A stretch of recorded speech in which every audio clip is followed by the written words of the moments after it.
My name is Noah, and this is my story. If you are listening to this, you are my descendant, and I will tell you why. For us to imagine today. The world has been struck by an unimaginable catastrophe, leaving only my family and me as the last survivors. It's a surreal situation. Everyone is dead aside from my family. The scale of the destruction is unfathomable, and the loss of life is simply heartbreaking. I can't help but ask myself what went wrong, and how it all happened so quickly. This is a judgment beyond measure. How did this happen? How did we get here? Numerous forces came together to make the flood happen. The sequence of events leading up to the Great Flood began with the creation of the sons of God, even before the world itself was created. These sons of God are believed to have possessed supernatural powers and were considered divine beings. However, it is said that one of these divine beings rebelled against God and became a fallen being, setting the stage for the catastrophic events that would follow. Heaven was originally intended to be their home for all eternity, but they've now fallen from it. What caused all of this to occur? Angels are celestial beings who were created with the sole purpose of dwelling in heaven with God. Their primary function is to worship Him and carry out His commands. They were designed to bring glory to God and serve as messengers between Him and humans. Unlike people who were created to live on earth, angels were created to live in heaven. These celestial beings, known as angels, decided to abandon their origin in heaven. They departed from their starting point and ventured forth into our world with their own agenda. They left their beginning. In the Garden of Eden, a paradise where Adam and Eve could live in peace and harmony, Satan launched his first assault on God's authority on earth. Adam and Eve fell and were cursed. Even now, my family still suffers tremendously from this curse. You see, farming and sustenance are very tough. The Lord said, "Cursed is the ground because of you. Through painful toil you will eat food from it all the days of your life. It will produce thorns and thistles for you, and you will eat the plants of the field. By the sweat of your brow you will eat your food until you return to the ground, since from it you were taken. For dust you are, and to dust you will return." Now my ancestors and I have had to sweat to survive. God was disappointed because of their disobedience. They could no longer stay in the Garden of Eden. Adam and Eve had already made a mistake by eating the forbidden fruit. As a consequence of their disobedience, God was filled with disappointment, and Adam and Eve were no longer permitted to remain in the idyllic paradise that was the Garden of Eden. The fateful error committed resulted in their eviction from the serene sanctuary they had once called home. Adam and Eve had sons and daughters, including Cain and Abel. With the growth of their family came the birth of civilization itself. As Adam and Eve's children grew, they took wives and had their own families. The population began to grow steadily. Cain slayed his brother and started a very evil and dangerous lineage. And this lineage did not call the name of God. Fortunately, Eve gave birth to my ancestor Seth, and the world began another godly people through him. Humanity was divided into two paths, the line of Cain and the line of Seth. As the population of the world grew, so did the prevalence of sin. The people were often unkind to one another, and their actions were filled with deceit, theft, and even murder. During this era, men were blessed with extraordinarily long lives, sometimes lasting hundreds of years. It was a different era, a time when humanity was still closely connected to its origins, and the world itself was younger and fresh. Adam, the first man, lived to be 930 years old. Yes, you heard that right. 9 centuries. He had children who also lived extraordinarily long lives. His son Seth lived for 912 years, and Seth's son Enos lived for 905 years. As the generations passed, each man fathered children and taught them the ways of the earth, how to cultivate land and care for animals, and also how to connect with God. This line of people was special. They carried the seed of humanity's first union with fallen angels. But despite their long lives and deep wisdom, these early people were not immune to the problems that often plague mankind. Issues like jealousy, anger, and sometimes even violence. However, there was a man, my great-grandfather, called Enoch. Enoch is the man that never died. In my family's history, my great-grandfather held a deep and sincere appreciation for God's love, which he expressed through his unwavering loyalty and fervent passion. As a result of his devotion, he became a conduit for the mighty power of God, and was blessed with great manifestations of this power throughout his life. Interestingly, my great-grandfather's faith was so strong that he was often able to prophesy future events with remarkable accuracy. In fact, he even spoke about the Lord's coming judgment against the general populace long before it came to pass. Enoch always prophesied about the Lord's coming judgment against the general people. When Enoch lived 65 years, he became the father of Methuselah, my grandfather. Methuselah's life could have predicted my life, as his name meant when he died, it would happen. As the years rolled by, communities of tribes and clans emerged, each tracing their ancestry back to one of the original patriarchs. These groups of people ventured across the land, exploring new territories to call their own.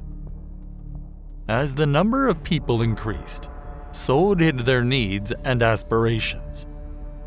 The traditional roles of herding and farming were no longer sufficient to sustain their livelihoods, and they began to explore new avenues. Families grew into tribes, and people started taking on different roles and professions, ranging from skilled artisans to learned scholars.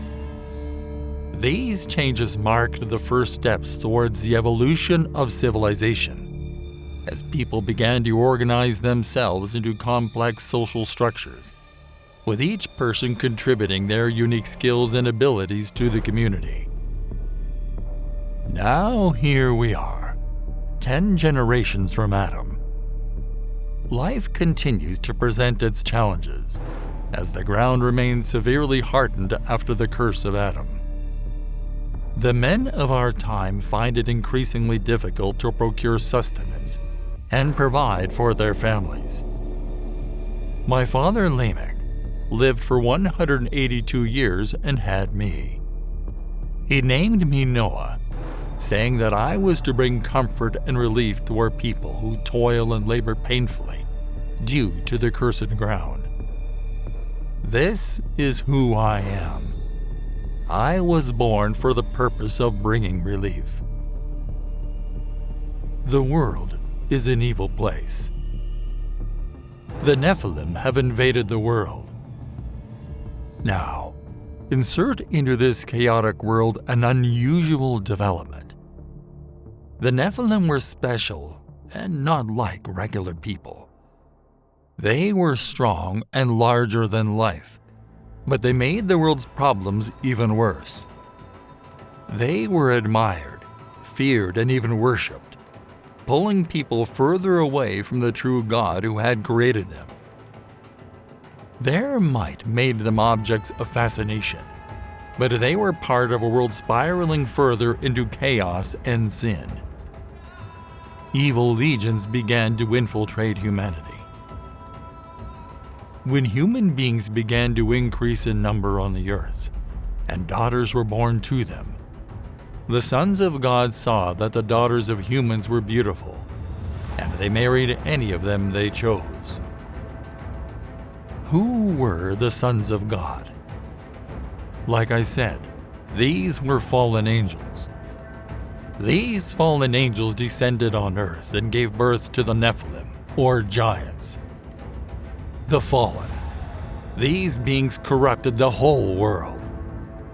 These angels, in rebellion against God, lusted after human women and took the human women. There were also giants on the earth in those days. Giants are the unnatural offspring of the union between the sons of God and the daughters of men. They were the mighty men of old, men of renown. This is the world I reside in, a world of giants and the Nephilim, a world of evil. Then the Lord saw that the wickedness of mankind was great on the earth, and that every intent of the thoughts of their hearts was only evil continually. The earth was not a place of peace or kindness, but one filled with sin, violence, and moral corruption. Picture a bleak world where individuals are consumed by their own insatiable desires, relentlessly pursuing their self-serving agendas without regard for the well-being of others. The concepts of honesty, integrity, and kindness are not only underappreciated, but also barely understood. Instead, people resort to deceit and manipulation as the norm to achieve their goals. The society is characterized by a dog-eat-dog mentality, where everyone is out for themselves, and the very foundation of the community is ripped apart by selflessness and malevolence. In such an environment, families are not sanctuaries of love and support, but rather battlefields of deceit and betrayal. Neighbors don't look out for each other. They look to exploit one another. Governments are not institutions of justice, but rather symptoms of oppression, upholding the rule of the powerful over the weak. It was in this context that God saw the wickedness of mankind, spiritual and moral decline, God's grief over creation. Humanity, the crown jewel of creation, had lost its way. Rather than living in harmony with each other and the world, people were consumed by violence, wickedness, and deceit. God looked down upon his creation and felt an immense sorrow. It was a divine grief, a sorrow so deep it transcended human understanding. Imagine a parent heartbroken over the actions of a wayward child, yet infinitely magnified. And so, in his great pain, God made a difficult decision. The Lord sought to destroy mankind whom he had created from the surface of the earth. Not only man, but the animals and the crawling things and the birds of the air. because it deeply grieves me to see mankind sin, and I regret that I have made them. God was upset by the actions of the people he made, and was left with no other option to heal a world spiraling into chaos. The Spirit of the Lord did not strive with man forever. Judgment was on its way. Fortunately, I had found grace in the eyes of the Lord. I was saved by an act of divine sovereignty. Every intent of the thoughts of man was only evil continually. This says a lot. There was no aspect of man's nature not corrupted by sin. The world was a place where the population was exploding at an alarming rate. Perversion had become commonplace. Demonic activity was widespread. Constant evil resided in the heart of man, and corruption and violence were rampant. God had grown weary of this state of affairs. Then God set his gaze on me. I was a just man, and very different from my generations.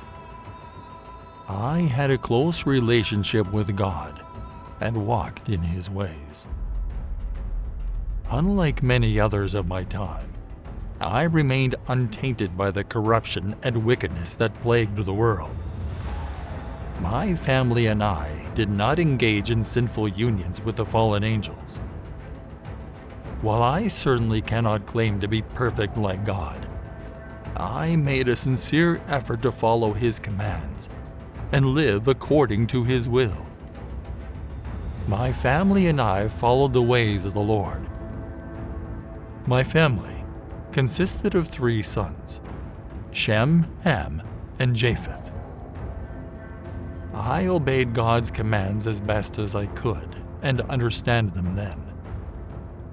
In the midst of a generation consumed by sin and debauchery, I stood out as a shining example of righteousness. My life was characterized by blamelessness and obedience, and I walked with God in a close and intimate relationship, just like my great-grandfather Enoch. While others indulged in the pleasures of the flesh, I found my joy in serving and obeying the Lord. Every moment of my life was a testament to the love and faithfulness of God, and I cherished the opportunity to walk with him every step of the way. God had considered me as righteous. The population of the earth was corrupt, absolutely depraved, spiritually and morally putrid in God's sight, and the land was filled with violence, desecration, infringement, outrage, assault, and lust for power. Because of the corruption and violence on the earth, and the extent of the corruption, God told me that he would judge the wicked along with the earth. God said to me, I intend to make an end of all that lives, for through men the land is filled with violence, and behold, I am about to destroy them together with the land. It points to a deep and serious problem in the world at that time. In times of great corruption and impending judgment, I received a divine message from God that was intended to save me and my family. Despite the grim circumstances, there was a glimmer of hope in the form of grace. Instead of completely wiping out humanity, God chose to preserve a small group of people, a remnant. I did not deserve or earn this grace. Rather, I stumbled upon it. Grace cannot be earned, but it can be discovered by anyone who seeks it. It is said that where sin abounded, grace abounded even more. And this was certainly true in my case. God said to me, "Make yourself an ark of gopher wood. God said, "Make yourself." This means this was my project. I was not to simply contract it out to someone else. In order to prepare for the great flood, God instructed me to construct in it rooms, including stalls, pens, coops, nests, cages, and compartments, to house all of the animals and their provisions. To ensure the longevity of these structures, I was also instructed to coat both the inside and outside of each room with pitch or bitumen, a natural substance that works to waterproof the wood. This proved to be an effective method of preservation, as the ark was able to withstand the flood for a prolonged period of time. It is possible that the preservation of the ark serves a greater purpose as a reminder of past judgment and a warning of a future one. This is the way you are to make it.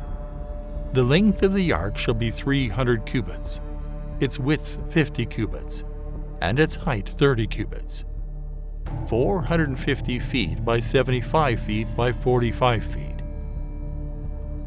The ark was as long as a 30-story building, about 450 feet or 150 meters, and it was about 75 feet, 25 meters wide, and 45 feet, 15 meters high.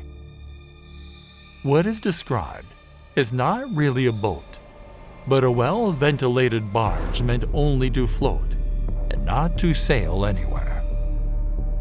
After all, an ark is a chest, not a ship. This refers to the shoebox shape of the vessel. You shall make a window for light and ventilation for the ark, and finish it to at least a cubit, 18 inches from the top, and set the entry door of the ark in its side, and you shall make it with lower second and third decks. The shape of the ark was reminiscent of a box, but it was massive in size easily. Its top portion had a cubit-wide opening measuring 18 inches or half a meter. A window was constructed in the upper section of the ark, providing a view of the outside world. The window came with a covering that could be opened and closed, allowing for flexibility in controlling the amount of light and air that entered inside the ark. As I started on the construction of the enormous ark, I couldn't help but wonder about the reason behind this mammoth task.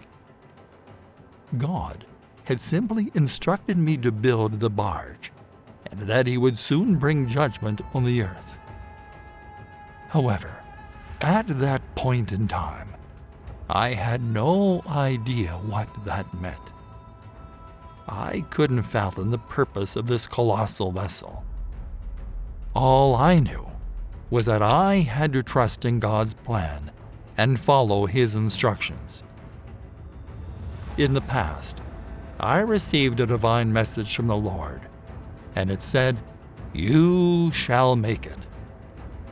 I followed through with the instructions and created what was required of me.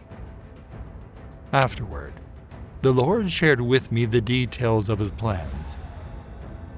For behold, even I will bring a flood of waters on the earth, to destroy all life under the heavens in which there is the breath and spirit of life. Everything on the earth shall die. I was summoned to play a pivotal role in the most significant judgment and greatest salvation the world had ever experienced. It was an extraordinary moment, filled with great responsibility and purpose. But I will establish my covenant with you, and you shall go into the ark. Despite the dramatic judgment coming, God will make a covenant with me.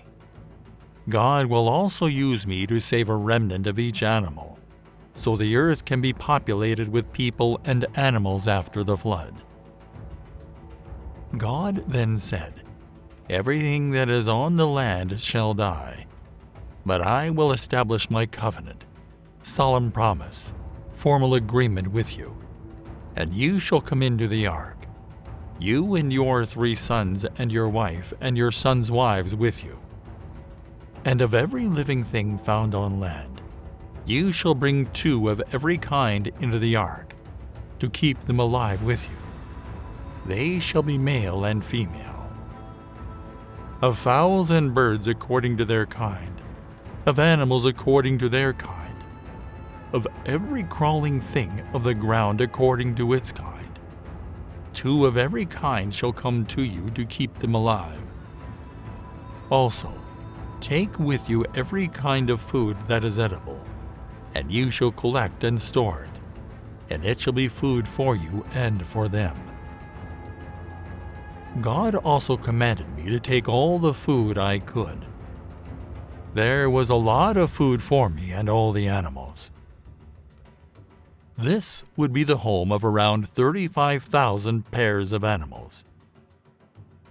Did you know that the average size of a land animal is actually smaller than that of a sheep? In fact, the ark would be big enough to carry a whopping 136,560 sheep in just half of its total capacity. This left ample space for all of the other essential provisions, such as food, water, and shelter for both the animals and humans alike. It's truly remarkable to think about the sheer scale and capacity of an incredible vessel. God here makes me the man of his counsel, communicating his purpose to destroy this wicked world by water. The secret of the Lord is with me today. Thus I did according to all that God commanded me. I followed every instruction given by God with utmost faith and obedience. I was devoted and committed to fulfilling God's will without hesitation or doubt. I encountered multiple obstacles along the way, which made the process quite time-consuming and demanding. Do I have the manpower? I still have my grandfather Methuselah and my father Lamech. The Lord said, "Of every clean animal you shall take with you 7 pair, the male and his female, and of animals that are not clean 2 each, the male and his female. Also of the birds of the air 7 pair, the male and the female, to keep the offspring alive on the surface of the earth. For in 7 days I am going to cause it to rain on the earth for 40 days and 40 nights. And I will destroy, blot out, wipe away every living thing that I have made from the surface of the earth." So I did all that the Lord commanded me. When given this staggering job to do, I did it. I simply obeyed. This took a great number of materials and years, yet I did not shrink from what God told me to do. I was a preacher of righteousness. I made public proclamations to people. It took my family and me a considerable amount of time, roughly 120 years, to complete the ark's construction. During this extended period, I was able to interact with the individuals around me and share the purpose behind the building of the ark. Through my act of obedience, I also expressed my disapproval of the world's ways and embraced the inheritance of righteousness obtained through faith. It's a tragic tale of disobedience and rebellion against the truth. Despite being warned about the impending danger, they chose to ignore the message and refused to seek safety in the ark. During the time when disbelief was rampant, my message was not limited to verbal proclamations. The construction of the ark itself was a manifestation of my commitment to righteousness. Every strike of the hammer and sound of a nail being driven into the wood reminded the people that they needed to repent and turn towards righteousness before it was too late. The ark was not just a physical structure, but a powerful symbol of the impending judgment that was to come. My contemporaries ignored the message that would have saved them. Everything continued as it had always been. The scene was one of merriment and celebration. People were feasting on food, sipping on drinks, exchanging vows in marriage, and reveling in their own pleasures while turning a blind eye to the existence of God. But then, the day arrived when I entered the ark, and the skies opened up with a deluge of rain that destroyed every living being that had been too preoccupied to heed the warnings. For 120 years, I devoted my life to preaching righteousness to the masses. I hoped to inspire change in their hearts and minds. But alas, it seemed my words fell on deaf ears. Despite my efforts, my message appeared to have gone unnoticed and unheeded. I wonder, will they ever open their hearts and turn their gaze toward the path of righteousness that I tried so fervently to guide them toward? I built the ark 1,600 years after God created intelligent humans who could innovate. Since lifespans approached 1,000 years, the achievements of the pre-flood world's best innovators have been remarkable. We could build cities, make musical instruments, and work with metal. My culture was at its industrial zenith while I worked on the ark. The task of constructing the ark was daunting, requiring immense physical effort, significant expenses, and endless patience. The entire process was fraught with danger and uncertainty. To outside observers, it may have seemed like a foolish and absurd undertaking. I toiled away at the project for decades, even as those around mocked me and made fun of my efforts. Despite all this, I remained steadfast in my faith and continued to build the ark, knowing it was my duty and destiny. My job was to obey God and trust Him to supply what I lacked, including the wisdom to build a sturdy ship and finish the project on schedule. Can you imagine what it must have felt like when the ark was finally completed? However, during this period I lost my father. He would not be around for the judgment. After some years, even the prophet Enoch would be gone. My ancestor Enoch would not come with me for the ride as he was called to God.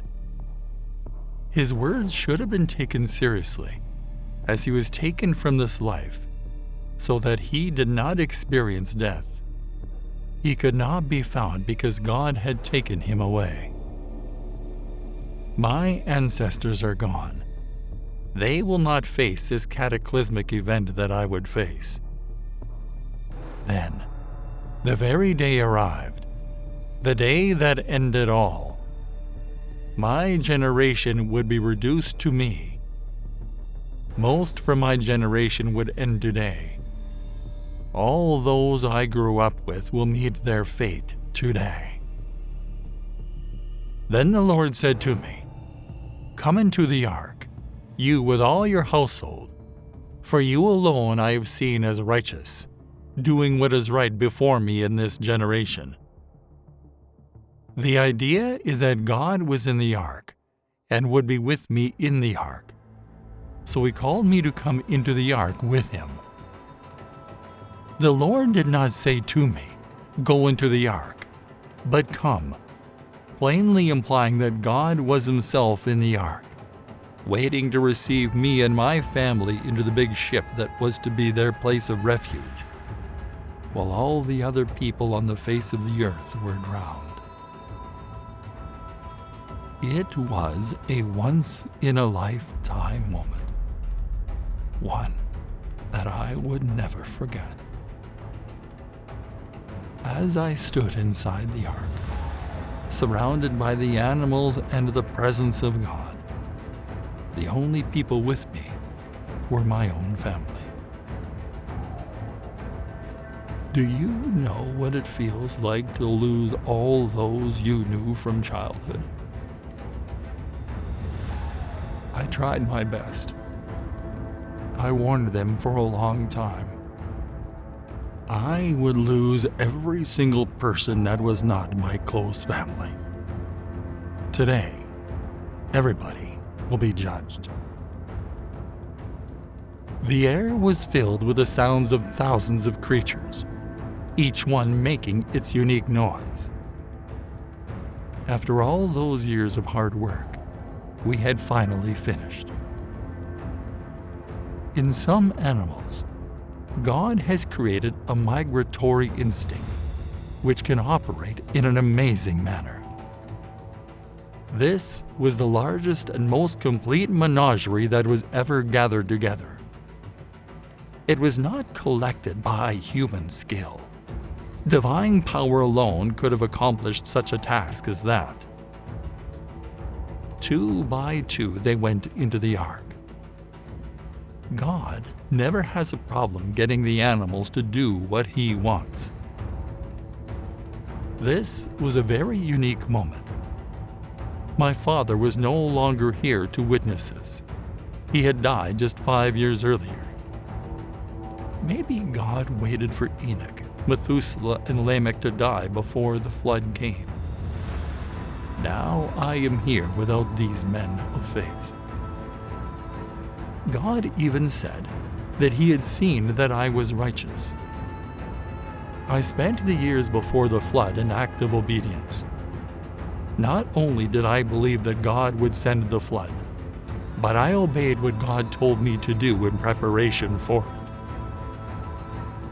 When I received the message that I would be entering the ark, people stared and gawked every time they passed by. I could hear them starting to make silly and petty jokes about old, crazy Noah. Everybody knows there is not going to be a flood of water. How can that even be? Yet the Bible says a flood of water came. The Lord shut me in. The same door that shut those on the outside out is the door that shut us on the inside in. The same waters that destroyed the world were the waters that lifted up the ark. I was 600 years old when the flood, deluge of water came on the earth, covering all of the land. Then I and my sons and my wife and my sons' wives with me entered the ark to escape the flood waters. Of clean animals and animals that are not clean, and birds and fowls and everything that crawls on the ground, they came, motivated by God, into the ark, with 2 by 2, the male and the female, just as God had commanded me. And after the 7 days, God released the rain, and flood waters came on the earth. In the 600th year of my life, on the 17th day of the 2nd month, on that same day, all the fountains of the great deep, subterranean waters burst open, and the windows and floodgates of the heavens were opened. It rained on the earth for 40 days and 40 nights. The animals, my family, and I waited on the ark for 7 days for the rain to come. It was a true test of faith to wait a week after more than 100 years of preparation. Then the windows of heaven were opened, the fountains of the great deep that were broken up. Waters came up from under the earth also, accompanied by great geological catastrophes. It rained for 40 days and 40 nights. This was a time of testing and purification, particularly before entering the New World. On the very same day, I and Shem and Ham, my sons, and my wife and the 3 wives of my sons with them entered the ark, they and every animal according to his kind, all the livestock according to their kinds, every moving thing that crawls on the ground according to its kind, and every bird according to its kind, every winged thing of every sort. So we went into the ark, 2 by 2 of all living beings in which there was the breath and spirit of life. Those which entered, male and female of all flesh, creatures entered as God had commanded me, and the Lord closed the door behind me. Everything was prepared exactly as the Lord had spoken. All was ready for the flood that God would bring upon the earth. I did not have to shut the door on anyone's salvation. God did it. We aren't usually the ones who handle disqualifying individuals from salvation. We should let God make that decision. God kept the door open until the last possible moment, but eventually it had to close. The door is either open or closed. For me, the ark was the ultimate salvation, but unfortunately for the rest of the world, it meant condemnation. Those who were not inside the ark had no opportunities for redemption. After the 120 years were over, God's Spirit ceased to strive with humanity. Beyond that door, death would rule without exception.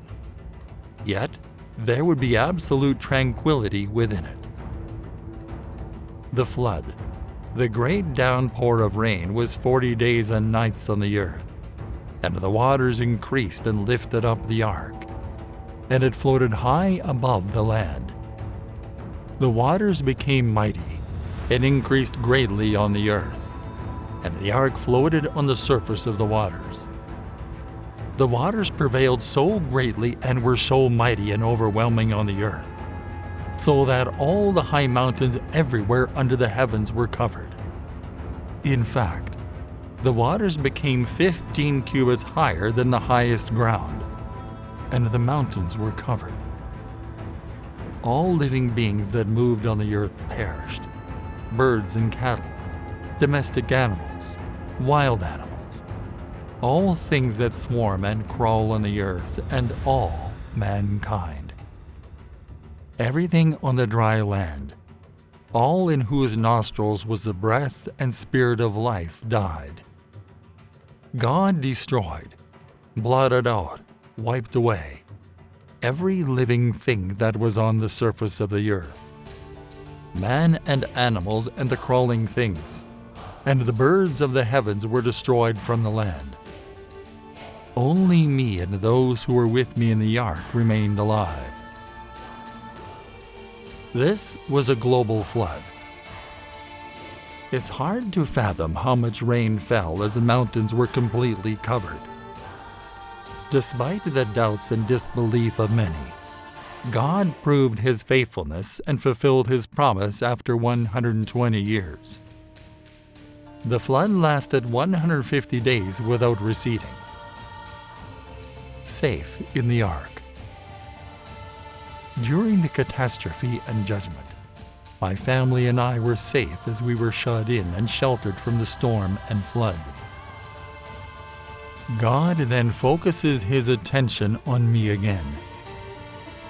Then God remembered me, every living thing, and all the animals with me in the ark. He was about to do a unique thing in our lives. God made a wind to pass over the earth, and the waters subsided. God never forgot me. He sustained me daily on the ark. But at this point, God again turned his active attention towards me. It was truly as if he remembered me again. I had been shut up in the ark for many a day, and at the right time, God thought of me. In the face of a natural disaster such as a flood, feeling powerless and overwhelmed is easy. But let's not forget that the Almighty, who created the expansive universe and our world, can calm even the most raging waters. His wisdom and might are beyond our understanding, and He can conquer any obstacle, no matter how daunting it may appear. The force of nature may seem intimidating, but remember, nothing is impossible for the divine force that governs our world.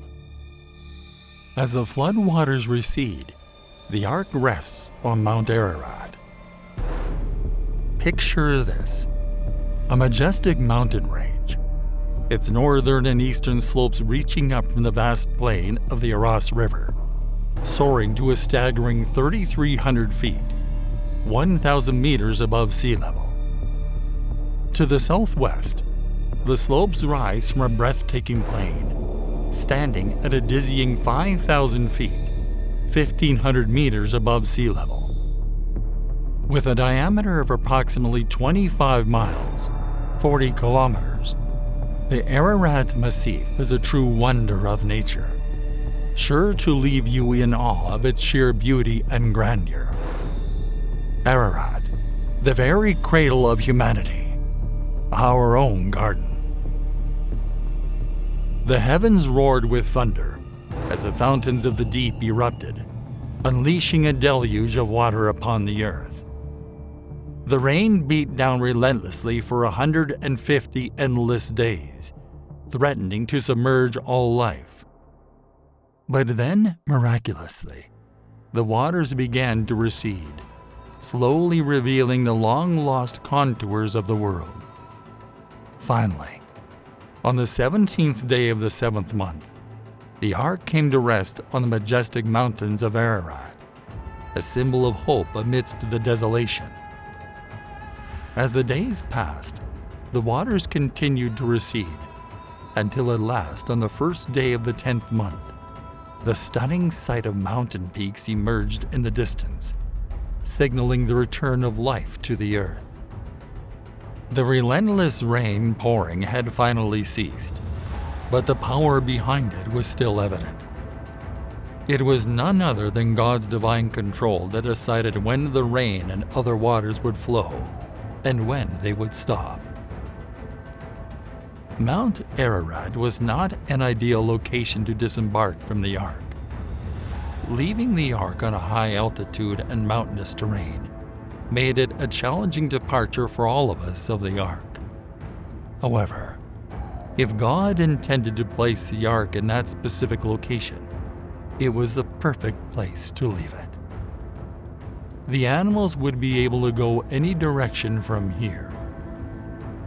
As the flood waters receded, awe-inspiring magnitude emerged. The once concealed peaks of the mountains around the earth were gradually revealed. This massive worldwide flood was so intense that the mountaintops were initially submerged, hidden from view. But as the waters steadily diminished, the mountains finally came back into sight, a testament to the force and relentlessness of the deluge that had swept across the land. After the passage of 40 days, I eagerly opened the window of the ark that I had so painstakingly crafted. With a sense of anticipation, I sent out a raven to explore the world beyond the ark. The raven flew back and forth, flapping its wings in the air, until the waters had dried up and the earth was exposed once again. It appears that the raven can fly for a long time without a need to land. Perhaps this was because the raven is a scavenger and might rest and feed upon dead, floating carcasses. These particular birds will not be sufficient. We need to send a bird that will return to us. After weeks of being confined to the ark, we finally decided to send out a brave dove to see if the waters had receded. As she flew over the vast expanse of water, we anticipated her return. But unfortunately, the dove found no resting place for the sole of her foot and had to return to the ark. The flood waters were still covering the entire face of the earth. The suspense was unbearable. I reached out and pulled her into the ark, holding her close. And then, I waited with bated breath for 7 long days before sending out the dove once again. After its mission, the dove returned with a freshly plucked olive leaf in its mouth. Now I know that the waters had finally receded from the earth. What a sight! A dove with an olive leaf. Being a clean, non-scavenging bird, the dove would not land upon the earth until there was a dry, suitable place to land. The dove patiently waits for the right moment to land on a dry and suitable ground, embodying the virtue of cleanliness and grace. But I wasn't done yet. I waited yet another 7 days and sent the dove out again. And this time, it didn't return. I knew then that our journey was over, and we had finally found dry land.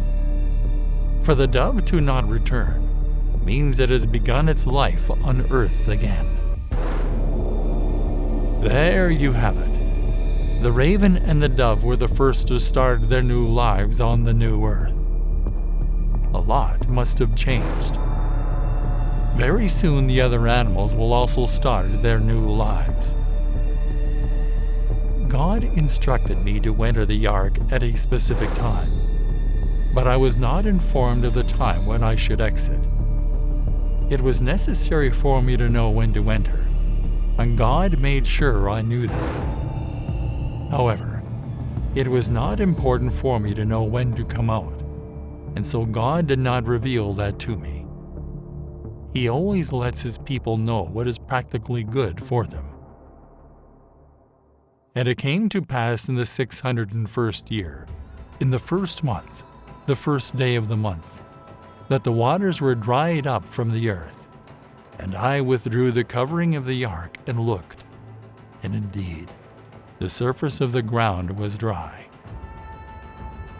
Can you imagine the anticipation that filled my heart as I waited for the waters to recede? And then finally, after a while of being cooped up in the ark, it happened. However, we would still stay within the ark for a while. And in the 2nd month, on the 27th day of the month, the earth was dried. In addition, God spoke with me, telling me to go out of the ark, you and your wife and your sons and their wives with you. Bring out with you every living thing from every flesh, including birds, animals, and every crawling thing that crawls on the land, so that they may reproduce in large numbers on the earth, and be fruitful and multiply on the earth. I went out, and my wife and my sons and their wives with me. Each and every animal, every crawling creature, every bird, and everything that moves on the land left the ark in groups or families, consisting of different types and classifications. As the floods raged on, I bravely made my way into the ark on the 17th day of the 2nd month of my 600th year of life. For a whole year, I battled against the unrelenting stormy seas, until finally, in the 2nd month of my 601st year, I emerged victorious from the ark, triumphant and alive. It was a year of significant change, but I had survived to tell the tale. Picture this. The earth bursting with life as living creatures from the ark repopulate the planet, bringing back the vibrancy and diversity that was once lost. How compelling is that? Emerging from the confines of the ark, I stepped out into the vast world. I walked abroad, and the whole world was before me where to choose. God's covenant with me. With great devotion, I constructed a magnificent altar to the Lord, and carefully selected only the finest, purest animals and birds to offer as burnt sacrifices. The flames leapt high into the sky as I humbly presented my offerings, my heart filled with reverence for the Almighty. It was a truly awe-inspiring moment that left me feeling deeply connected.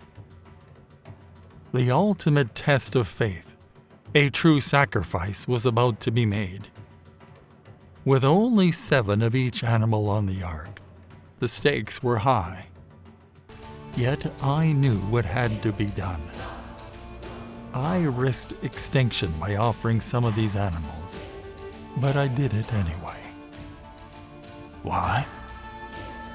Because I knew that costly sacrifice is what pleases God the most. Are you ready for an exciting challenge? To truly honor and connect with God, we must be willing to make sacrifices that cost us something. We are called to give generously of our resources and offer the sacrifice of praise to Him. So, let's take up the challenge and experience the thrill of giving our all to God. When it comes to pleasing God, it's not about giving Him just anything, but rather sacrificial giving that comes at a great cost. The Lord smelled the pleasing aroma, a soothing, satisfying scent, and the Lord said to Himself, I will never again curse the ground because of man, for the intent, strong inclination, desire of man's heart is wicked from his youth. And I will never again destroy every living thing as I have done. While the earth remains, seed time and harvest, cold and heat, winter and summer, and day and night shall not cease. Wow! The extravagant offering brought immense joy to God. It was almost like the mouth-watering savor of the roasted meat filled the air, triggering an intense feeling of satisfaction in God's heart. He was so pleased that He made a magnificent promise to me and to all humanity. God promised that He would never again destroy every living thing on earth with a flood of such scale as He did before. He made this promise out of mercy, knowing that the inclination of man's heart is to do evil from his youth. Man will still do evil, but God has decided to spare humanity from this catastrophe. Behold, the Almighty showered His blessings upon me and my sons, commanding us to go forth and multiply, spreading our seed and filling the earth with our descendants. The Lord also said, And the fear of you and the dread of you shall be on every beast of the earth, on every bird of the air, on all that move on the earth, and on all the fish of the sea. They are given into your hand. Every moving thing that lives shall be food for you. I have given you all things, even as the green herbs. But you shall not eat flesh with its life, that is, its blood. The world was nothing like what I had known before. With a renewed mandate from God, it was a fresh start, a new beginning, and the possibilities were endless. This is just like when God had told Adam, Be fruitful, multiply and fill the earth and subjugate it, putting it under your power, and rule over, dominate the fish of the sea, the birds of the air, and every living thing that moves upon the earth. Even as Adam received instructions for eating, so did I, God told Adam, "Behold, I have given you every plant yielding seed that is on the surface of the entire earth, and every tree which has fruit yielding seed, it shall be food for you. Yet now, I received specific permission to eat animals. God also commanded me that if animals were killed and eaten, there must be a proper respect for the blood. The blood is vital. Blood is the essence of life, so it's no wonder it deserves utmost reverence. Whether it's the blood of an animal or a human, it symbolizes the very core of existence. When we spill blood, we're taking away life itself. It's not about superstition or mysticism. It's about recognizing the sanctity of all life. There were some that practiced ingesting blood, but this was not the way of the Lord. The Lord said, "Surely, for your lifeblood I will demand a reckoning. From the hand of every beast I will require it, and from the hand of man. From the hand of every man's brother I will require the life of man. Whoever sheds man's blood, by man his blood shall be shed. For in the image of God he made man. And as for you, be fruitful and multiply. Bring forth abundantly in the earth and multiply in it." As per God's command, if someone's blood is shed, then there must be an investigation into the matter. This is because God has created man in his own image, and therefore human life is inherently valuable and cannot be taken without being accountable to God. The words, "by man his blood shall be shed," carry a powerful message. They remind us that life is precious and must be protected at all costs. When a heinous crime like murder is committed, God says the perpetrator deserves nothing less than the ultimate punishment, the death penalty. To see the strength of God's command, he even requires a reckoning for the life of man from every beast. God does not condone the unlawful slaying of any kind. Be fruitful and multiply. This point was repeated for emphasis, and it was because the situation is critical. Our planet desperately needs to be repopulated, and we are the only ones that will guarantee the continuation of our own kind. God makes a covenant with man and with all of creation. Then God spoke to me and to my son, saying, "Now behold, I am establishing my covenant, binding agreement, solemn promise with you and with your descendants after you, and with every living creature that is with you, the birds, the livestock, and the wild animals of the earth along with you, of everything that comes out of the ark, every living creature of the earth. I will establish my covenant with you. Never again shall all flesh be cut off by the water of a flood, nor shall there ever again be a flood to destroy and ruin the earth." God made a promise that he would never again destroy the world with a flood. That's right. The Almighty made this promise as a repetition and clarification of his earlier covenant. God did not believe that he had done something wrong or too harsh by sending the flood. He made a promise to ensure that the same evil conditions that existed in the pre-flood world would never be replicated exactly. And God said, "This is the token, visible symbol, memorial of the solemn covenant which I am making between me and you and every living creature that is with you, for all future generations. I set my rainbow in the clouds, and it shall be a sign of a covenant between me and the earth. It shall come about, when I bring clouds over the earth, that the rainbow shall be seen in the clouds, and I will compassionately remember my covenant, which is between me and you and every living creature of all flesh.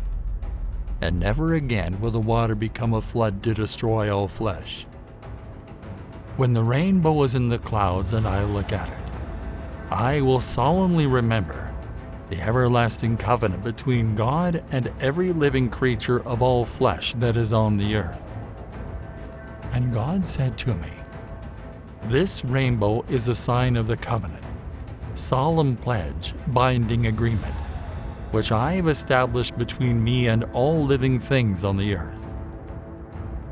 Imagine this, an incredible covenant that was not only made between God and humankind, but also between God and every living creature that walks, crawls, flies, and swims on this planet. Yes, the promise was even made to the earth itself. Because the blanket of water vapors was released in the flood, and the water cycle of the earth changed after the flood, this may be the first occurrence of a rainbow. God used the rainbow as a sign to me and all generations that he would be faithful to his covenant. And there it was, the first rainbow. Can you imagine witnessing the very first rainbow that appeared on our planet? And what's even more thrilling is that God chose this magnificent creation as a sign of his faithfulness to me and all generations that followed. The rainbow is also a promise to you. When you see a rainbow, remember my epic story.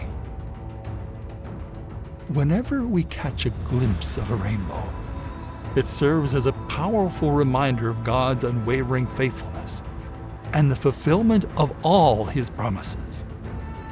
In fact, he assures us that his covenant of peace with humanity is just as unshakable as his covenant with me and all subsequent generations.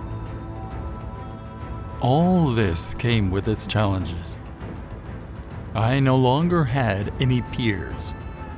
I was the oldest man in the world. Everyone was dead. And soon, something very sad was about to happen. This will affect my sons, your ancestors. My sons who came out of the ark were Shem and Ham and Japheth. And from these men, the whole earth will be populated and scattered with inhabitants. My children will be the foundation of the world. Canaan, my grandson, will be cursed as a result of what transpired as a result of that catastrophe. I braved the aftermath of the catastrophic flood and emerged into a brand new world, determined to carve out a new life for myself and my loved ones. With boundless energy and enthusiasm, I set out on a thrilling adventure of exploration and discovery, planting a multitude of crops, including a magnificent vineyard that promised to yield a bountiful harvest. I used the grapes to make wine. I drank the wine, became drunk, and lay bare in my tent. Ham, the father of Canaan, saw by accident my nakedness, and to his and my shame, told his two brothers outside. So Shem and Japheth took a rope and put it on both their shoulders, and walked backwards and covered my nakedness. Their faces were turned away so that they did not see their father's nakedness. Ham is said to have told with delight what he observed in my tent. He had made up his mind to make fun of me, his father. And in the process, he was undermining my authority as a man of God. Ham's response shows his lack of respect for me. When I awoke from this wine-induced stupor, I knew what my younger son Ham had done to me. So I said, "Cursed be Canaan, the son of Ham. A servant of servants he shall be to his brothers."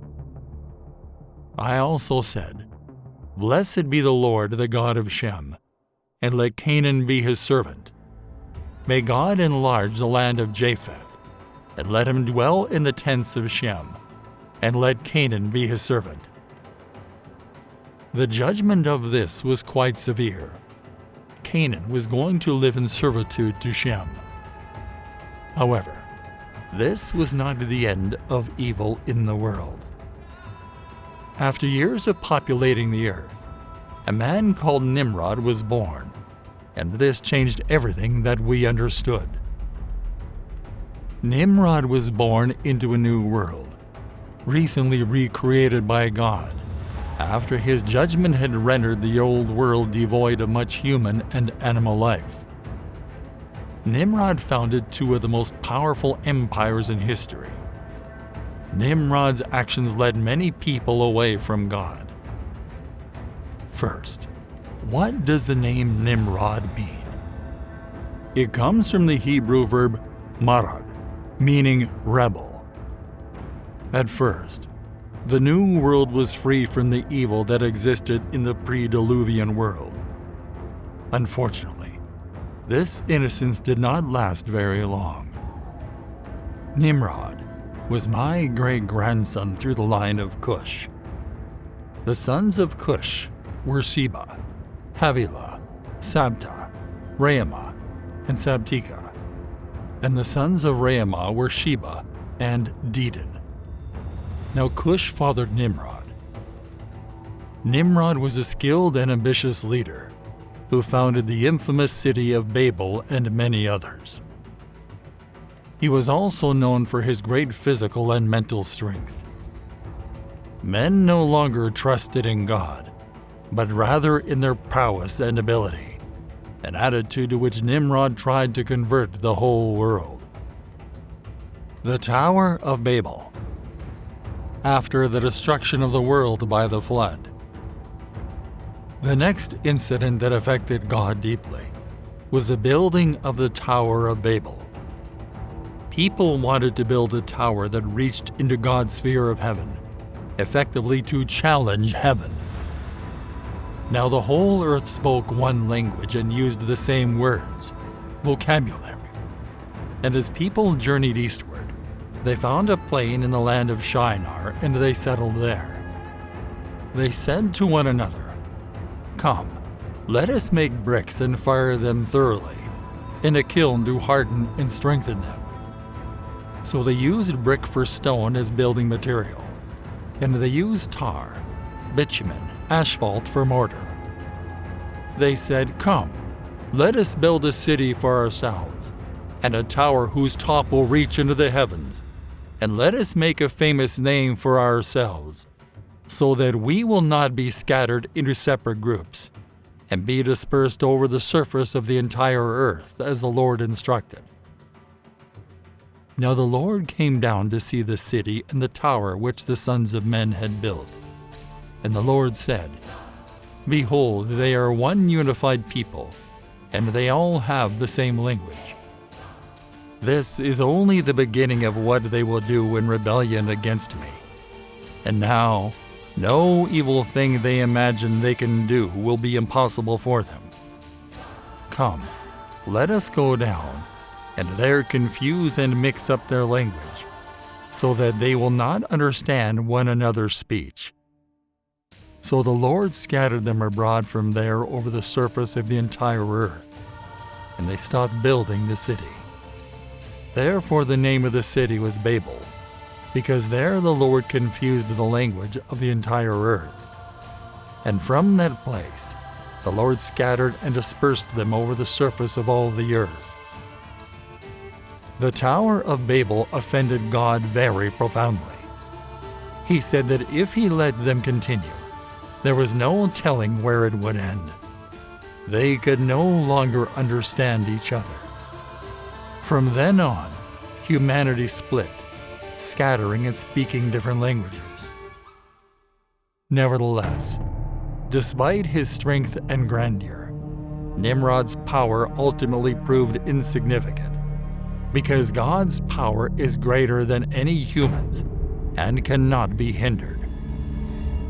Although Nimrod was an impressive hunter in the eyes of the Lord, wisdom dictates that humility towards God is essential. Genesis chapter 10, verse 10. And the beginning of his kingdom was Babel and Erech and Akkad and Calneh in the land of Shinar. The beginning of his kingdom was Babylon and Erech and Akkad and Calneh in the land of Shinar. The name Babel means God's gate. The people were constructing a tower to honor a false religion. Although the word Babel means gate of God, it was not built to get closer to the one true God revealed in the pages of the Bible. It was built in opposition to him. The tower was a work of pride. The tower was constructed to showcase human achievement. Nonetheless, human pride continues to oppose the Lord's will to this day. God's will for me and my descendants was to populate the earth. But as the people gathered on the plain of Shinar, they had no interest in reaching out around the world to settle in it. They had no interest in caring for the world that God had majestically placed before them. Instead, they rebelled. In that declaration, we can see that the people's will was opposed to God's will. That should not surprise us, because humanity will always oppose God's will for them, apart from saving grace through faith in Jesus Christ. However, the passage clearly teaches that the Lord's will always triumphs, and he is unfazed by humanity's efforts to defy his will. However, their attempts were thwarted by the Lord. It was no difficult task for the Lord to halt the progress of the Tower of Babel. The Lord scattered the people across the face of the earth and caused them to stop building the city because the Lord confused the entire world's language. Imagine how amazing that must have been for the people. How surprised they must have been when God appeared and muddled their languages. It was a simple thing for God. His will and his plans cannot be stopped. After 3 centuries since the Great Flood, my time in this world is coming to a thrilling end. With all that said, who am I? Practically speaking, I am an example of a life of faith. By faith I warned about things not yet seen. In holy fear built an ark to save my family. By faith I condemned the world and became heir of the righteousness that comes by faith. I didn't need to test God before going into action. When God spoke, I listened. I didn't need to hesitate or question him.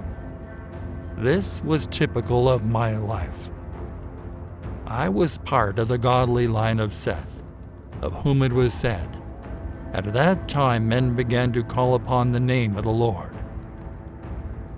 I was the result of generational obedience and faithfulness toward God. In other words, be right with God, be right with others, and have a reverent and worshipful relationship with God. Behold, the Lord Almighty has the power to deliver the righteous from all sorts of trials and tribulations. And as I reflect on my life, it's a stark reminder that sin will not go unpunished. The day of reckoning is approaching fast. My name is Noah, and this is my story.